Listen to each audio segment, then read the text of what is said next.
Dear friends, welcome back. तो आज हम अपने चैप्टर को आगे बढ़ाते हैं। चैप्टर नंबर 14, अवचेतन मन और वैवाहिक समस्याएं। राइट। आज का जो टॉपिक है वो बहुत ही बढ़िया है। वो उन लोगों के बारे में है, जैसे कि जो कुछ पति ऐसे होते हैं कि वो रहेंगे तो साथ में, लेकिन क्या करेंगे, अपनी पत्नी के लिए मन के अंदर कुछ गलत विचार रखते हैं। राइट, मतलब साथ में रहते हैं लेकिन उनके मन में उनके लिए कुछ कुछ गलत गलत आता रहता है। ऐसे जो हस्बैंड है उनके बोलते हैं, उनके लिए बोलेंगे विचार मग्न पति। अगर कोई पति अपनी पत्नी की किसी बात या काम पर उसके खिलाफ सोचने लगता है या विकृत मानसिकता अपना लेता है, तो मनोवैज्ञानिक रूप से वह व्यभिचार, अडल्ट्री कर रहा है। एडल्ट्री का अर्थ जो है वो क्या है? आइडोलेट्री। आइडोलेट्री क्या मतलब?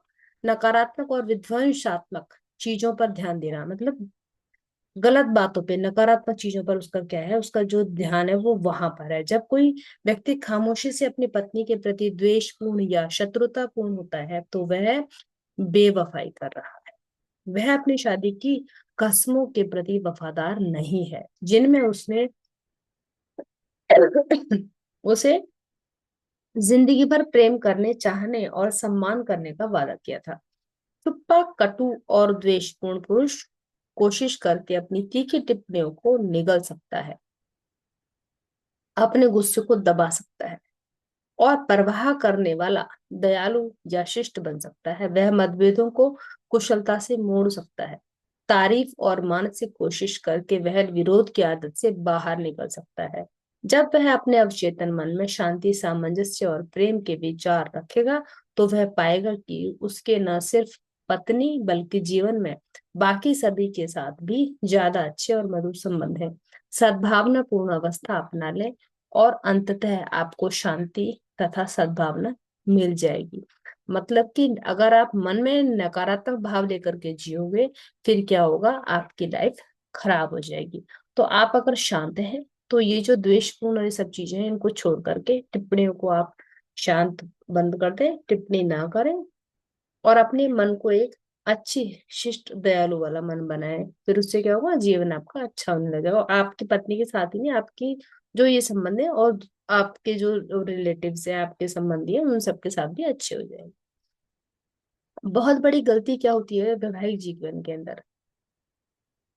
क्या होता है कि घर के एक कमरे के अंदर की जो बातें होती हैं, हम क्या करते हैं कि हम बाहर पड़ोस, रिश्तेदारों से, पड़ोसियों से, इन सब लोगों से बातें कर लेते हैं। पड़ोसियों, रिश्तेदारों से अपनी वैवाहिक समस्याओं या मुश्किलों के बारे में बात करना एक बहुत बड़ी गलती है। मान लें एक पत्नी अपनी पड़ोसन से कहती है अपने हस्बैंड के लिए कि जॉन अपनी माँ के साथ बहुत बुरा सलूक करता है, बहुत ज्यादा पीता है और हमेशा अपमान करता रहता है, अपशब्द भी कहता रहता है। क्या कर रही है? वो अपने हस्बैंड की बुराई कर रही है। यहाँ पत्नी अपने पति को सबकी निगाह में गिरा रही है और अपमानित कर रही है। यही नहीं, अपने पति की कमियां गिनाते समय दरअसल वह अपने भीतर इन अवस्थाओं को पनपने का मौका दे रही है। जो वो बोल रही है, अभी तक तो सच चल रहा था, अब वो क्या, वो जब बता रही है तो उसके भीतर भी यही बातें पनपना शुरू हो जाएंगी। ये सारी बातें कौन सोच रहा है और महसूस कर रहा है? वो खुद। और जैसा आप सोचते हैं तथा महसूस करते हैं, वैसे ही आप होते हैं। रिश्तेदार आमतौर पर आपको गलत सलाह देते हैं। यह आमतौर पर पक्षपातपूर्ण और पूर्वाग्रह से ग्रस्त होते हैं, क्योंकि यह निष्पक्षता से नहीं दी जाती है। आपको मिलने वाली सलाह अगर स्वर्णिम नियम की अवहेलना करती है, जो ब्रह्मांड का नियम है, तो वह न तो अच्छी है, न ही दमदार है। यह याद रखना जरूरी है कि दो इंसान स्वभाव के टकराव, दर्द और तनाव के पलों के बिना एक छत के नीचे रह सकते हैं। अपने विवाह के दुखद पहलू का प्रदर्शन अपने मित्रों के सामने कभी भी ना करें। अपनी लड़ाइयां अपने तक ही सीमित रखें। अपने जीवन साथी की आलोचना या निंदा से बचें। कमरे के अंदर जो बातें हो रही हैं, कोशिश करें कि आप कमरे से बाहर अपने पास पड़ोसियों इन सबके साथ ना लेकर के जाएं। उन मतलब अपनी जगह सही ना करवाएं। कोशिश करें कि आपकी जो बातें हैं वो वहीं वहीं की वहीं सुलझ जाए। अपने जीवन साथी को बदल कर नया बनाने की कोशिश ना करें। एक और बहुत बड़ी गलती होती है कि जैसा आप चाहते हैं वैसा आप उसको बदलने की कोशिश करना शुरू कर देते हैं। पति पत्नी को यह कोशिश नहीं करनी चाहिए कि उनके जीवन साथी हूबहू उनकी तरह बन जाए, उन्हें बदलने की कोशिश, उनका अपमान करना है और यह बताना है कि वे खुद महत्वपूर्ण नहीं है। मतलब जो बंदा सामने वाला है वो इम्पोर्टेंट नहीं है, उसको कैसा होना चाहिए, उसको वैसा होना चाहिए जैसा वो दूसरा जो उसका पार्टनर है वो चाह रहा है, वैसा होना चाहिए उसको। ये कोशिशें हमेशा मूर्खतापूर्ण होती है और कई बार तो वैवाहिक जीवन को तबाह भी कर देती है। किसी को बदलने की कोशिश उसके गर्व और आत्मसम्मान को नष्ट कर देती है। यह विरोध और द्वेष की भावना जगाती है जो वैवाहिक संबंध के लिए घातक साबित हो सकता है। जाहिर है आपसी तालमेल की जरूरत होती है। हम में से कोई भी आदर्श नहीं है और यह जीवन साथियों के बारे में भी सच है। लेकिन अगर आप अपने दिमाग के भीतर अच्छी तरह देखें और अपने चरित्र तथा व्यवहार का अध्ययन करें तो आपको अपनी कमियां मिल जाएंगी कि उन्हें दूर करने में आप जिंदगी भर व्यस्त रह सकते हैं। इतनी कमियां आपको अपने अंदर मिल जाएंगी। अगर आप सोचते हैं कि मैं उसे अपने मनचाहे सांचे में ढालूंगा तो आप समस्याओं को आमंत्रित कर रहे हैं और तलाक का रास्ता पकड़ रहे हैं। आप दुख की तलाश कर रहे हैं। आपको कठोर तरीके से सीखना होगा कि अगर बदलना है तो आप खुद को बदलें, दूसरे को बदलने की जरूरत नहीं है। राइट। इन कदमों द्वारा प्रार्थना करके एक साथ रहें। पहला कदम, कभी भी छोटी मोटी निराशाओं से होने वाली चिढ़ को अगले दिन तक ना ढोएं। कोई जरा मरा कोई बात हो जाती है तो उसको बहुत लंबा नहीं खींचना है। रात को सोने से पहले एक दूसरे को हर कड़वी बात के लिए माफ कर दें।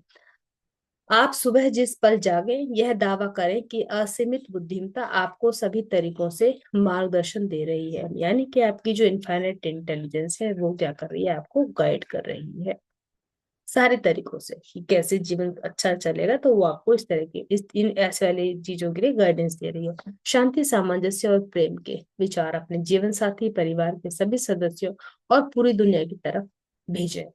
दूसरा कदम, नाश्ते के समय भगवान को याद करें। स्वादिष्ट भोजन, समृद्धि और सभी नियामतों के लिए शुक्रिया अदा करें।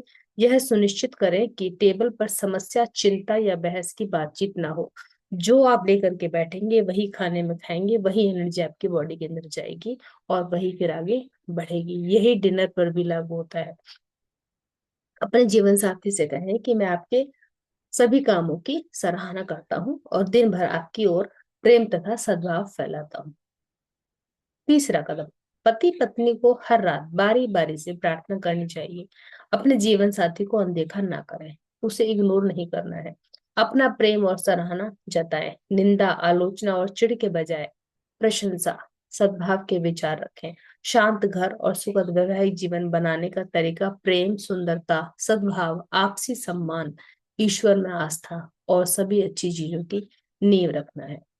ईश्वर में जितना आप विश्वास रखेंगे, अपने वैवाहिक जीवन के लिए प्रभु से प्रार्थना करें कि सब अच्छा हो, एक दूसरे की प्रशंसा करें। फिर देखिए, तो अब ये चैप्टर हमने 3 अपनी सेशन में हमने कंप्लीट किया है। लास्ट में इसमें कुछ जो विचार हैं वो याद रखने लायक विचार, इसको समराइज करके ऑथर ने दिया बताया है, कुछ पॉइंट्स हैं वो मैं एक बार फिर से आपके सामने लेकर के बता देती हूँ कि मानसिक और आध्यात्मिक नियमों का अज्ञान ही सारे वैवाहिक दुखों का कारण है। साथ साथ वैज्ञानिक प्रार्थना करने पर आप एक साथ बने रहते हैं। तलाक को रोकने का सबसे अच्छा समय विवाह से पहले है। अगर आप सीख लेते हैं कि सही तरीके से प्रार्थना कैसे करना है तो आप अपने ओर सही जीवन साथी को आकर्षित करेंगे। विवाह पुरुष और स्त्री का मेल है जो प्रेम की डोर से आपस में बंधते हैं। उनके दिल एक होकर धड़कते हैं और वे आगे ऊपर तथा ईश्वर की तरफ बढ़ते हैं। विवाह खुशी की गारंटी नहीं है। लोग ईश्वर के शाश्वत सत्यों और जीवन के आध्यात्मिक मूल्यों के जरिए खुशी पाते हैं। फिर पुरुष और महिला एक दूसरे की खुशी और सुख का योगदान दे सकते हैं। आप उन गुणों और विशेषताओं पर विचार करके सही जीवन साथी को आकर्षित करते हैं जिनके प्रशंसा आप किसी पुरुष या महिला में करते हैं।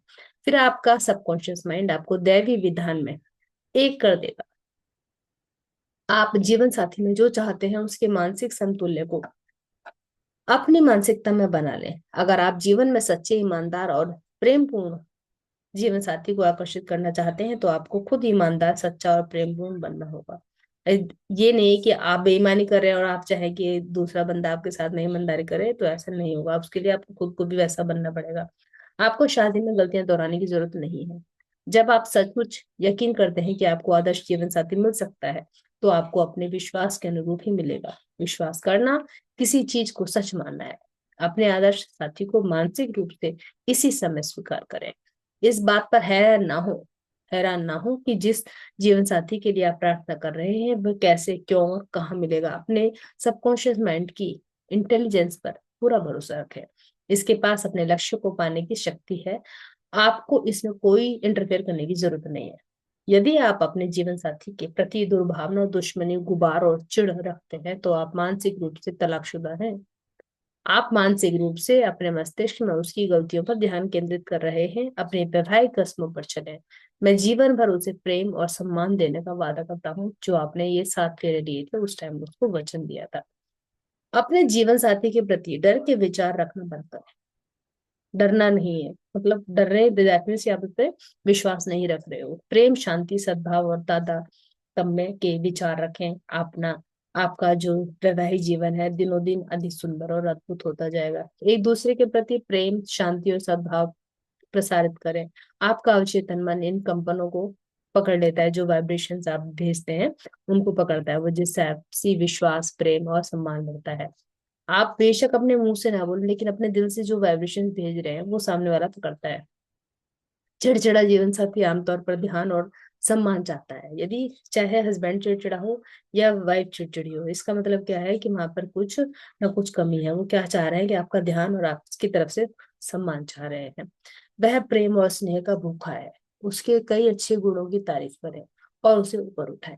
उसे दिखाएं कि आप उससे प्रेम करते हैं और उसकी सराहना करते हैं। कई बार क्या होता है कि हम ना ही प्रशंसा करते हैं, सिर्फ एक जीवन जी रहे होते हैं। कि जो प्यार है ना उसमें कई बार होता है कि जरूरी नहीं है कि सामने वाला आपकी बातों को बिना कहे समझ जाए। स्टार्टिंग में क्या होता है, उनको दर्शाना बहुत जरूरी होता है, मुंह से कहना जरूरी होता है, प्रशंसा करनी बहुत जरूरी होती है। जब उनकी भी पीठ थपथपाई जाती है तो उनके अंदर का जो एक अच्छा इंसान है वो बाहर नहीं।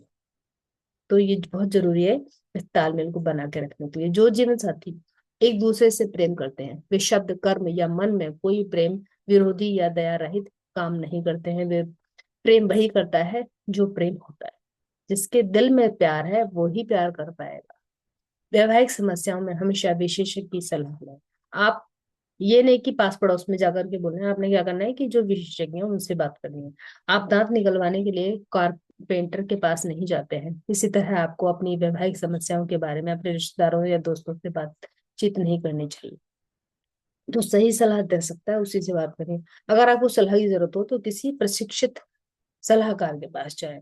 कभी भी अपने पति या पत्नी को बदल कर दोबारा गढ़ने की कोशिश ना करें। ये प्रयास हमेशा मूर्खतापूर्ण होते हैं और सामने वाले के गर्व तथा आत्मसम्मान को खत्म कर देते हैं। यही नहीं, इससे द्वेष की भावना भी उत्पन्न होती है जो वैवाहिक संबंध के लिए घातक साबित होती है। अपना दूसरा संस्करण बनाने की कोशिश से बचें। एक साथ प्रार्थना करेंगे तो एक साथ बने रहेंगे। वैज्ञानिक प्रार्थना सभी समस्याएं सुलझा देती है। मानसिक रूप से अपनी पत्नी की वैसी तस्वीर बनाएं जैसी उसे होना चाहिए, खुश, सुखी, स्वस्थ और सुंदर। अपने पति को उस तरह देखें जैसा उसे होना चाहिए, सशक्त, शक्तिशाली, प्रेमपूर्ण, सद्भावनापूर्ण, दयालु। मानसिक तस्वीर देखते रहेंगे तो आप अनुभव करेंगे कि आपका वैवाहिक जीवन स्वर्ग बन चुका है जो सद्भाव और शांति से भरा हुआ है। तो ये इस चैप्टर की समरी थी और इतना खूबसूरत ये चैप्टर है। यदि आप इस चैप्टर पर अमल करेंगे, इनके सारे के सारे आप इसको बातों को सुने, इन चीजों को सुने। यदि आप बुक लेकर के खुद पढ़ना चाहते हैं तो आप खुद भी इस बुक को पढ़ सकते हैं। बहुत ही प्यारी बुक है। ये जीवन के जो हमारे रिलेशंस हैं, हम लोग के जो साथ लोग हैं, क्योंकि ये जो पिलर है ना, हस्बैंड वाइफ वाला जो रिश्ता होता है वो घर की नींव होता है। उसका मजबूत होना बहुत जरूरी है। तो आप इस बुक का फायदा उठाएं।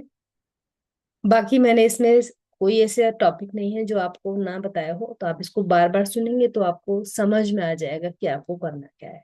मेडिटेशन करते रहें, करवाते रहें। Thank you so much.